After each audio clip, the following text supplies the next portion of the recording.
After years trapped on the island of the nymph Calypso, Odysseus, guided by the stars, took his ship back to Ithaca. But Odysseus would not sail with impunity through the kingdom of Poseidon, who still had a lot of resentment for the hero, not having been at the divine assembly that ordered the return of the king of Ithaca. The god would pour out his wrath on him. The sea began to get rough, and Odysseus had to use all his skills as a sailor to fight the waves. The terrible ordeal imposed by Poseidon on Odysseus made him envious of the heroes who died at the gates of Troy. If he had fallen there, he would be exalted among men and not have the inglorious death that lay ahead of him. A great wave capsized his boat, throwing Odysseus into the water. In the waters, he struggled to emerge, but everything indicated that that would be his end. He was about to give up when a female figure appeared, and his will to live was renewed. Odysseus rose to the surface and managed to fill his lungs with air, while spitting out the salty water he had swallowed. He managed to cling to the remains of his ship, which had been destroyed by the waves. And over the wreckage, he saw a beautiful woman who could only be a goddess. The sea goddess was Leucothea, a deity who had been mortal. Therefore, she was very empathetic to the suffering of men. She asked Odysseus to remove his robes, which made swimming more difficult, while offering her handkerchief to Odysseus. Leucothea assured him that that handkerchief would help him reach dry land safely. Odysseus tied the handkerchief to his chest, as commanded by the goddess, and swam to the shore of the Phaeacians. Poseidon was pleased. That man had already suffered too many torments in the past years. It was time to allow the will of the council of the gods to be carried out. Poseidon would no longer pursue the king of Ithaca. Odysseus used all his strength to reach the beach and almost died when he was thrown by the sea against the rocks. But at last, he was protected on hospitable land. His first action on dry land was to return the handkerchief of the goddess Leucothea to the sea, she who saved him from certain death. The hero slept on a bed of leaves in the forest to regain his energy before seeking help in the unknown land. The next morning, he awoke to the sound of female voices, which seemed to be enjoying themselves. Among the trees, Odysseus saw a group of girls playing with a ball. Among them, one young woman stood out from the rest. The hero realized that she was a nanny to the other young women, and that this noble woman would probably tell him what place that was. But his nakedness was an obstacle.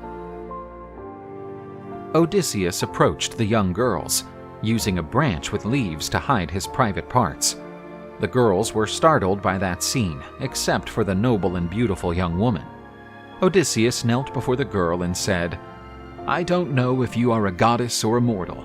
If you are a goddess, you seem to me to be Artemis, who stands out for her poise and beauty among the most beautiful nymphs in her retinue.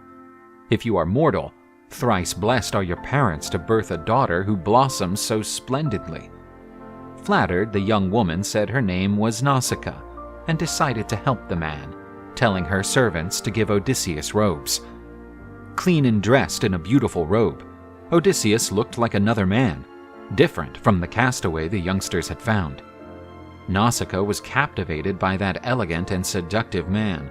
She wanted to introduce him to her father, King Alcinous of the Phaeacians, thinking about the possibility of making him her future husband. The princess pointed Odysseus the way to the city of the Phaeacians, but did not accompany him, for it would not be right for her to appear with a man in the city. At the city's entrance gates, Odysseus prayed that the gods would protect him and not let another barbarian people keep him from his goal. With Athena's protection, the hero was able to make his way to the palace without being harassed for being a foreigner. Upon reaching the palace, he knelt before Queen Arete, asking for assistance in returning home. Touched, the queen asked the king to receive the visitor with all hospitality, as required by Zeus. The king decided to offer all his hospitality. Odysseus was given a bed, and the next day, great festivities were organized in honor of the gods. Athletic games were held to show how skillful and strong the Phaeacians were. Odysseus even showed his strength by throwing a discus. During the banquet held to honor the guest, the Idos sang of the Greeks' achievements in the War of Troy. Odysseus listened to the poet with admiration, for he was certainly inspired by the Muses. He sang the deeds of the heroes in such detail that he seemed to have been there. Odysseus wept, remembering the war that had kept him away for so long from his beloved land and family. King Alcinous, who until then had not known that his guest was one of the heroes of the deeds sung by the Idos, asked why those stories moved him so much.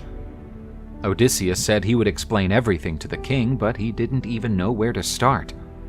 The hero took a deep breath and finally revealed his identity. He said he was Odysseus, the king of Ithaca, who for 10 years had fought alongside the bravest men before the great walls of Troy.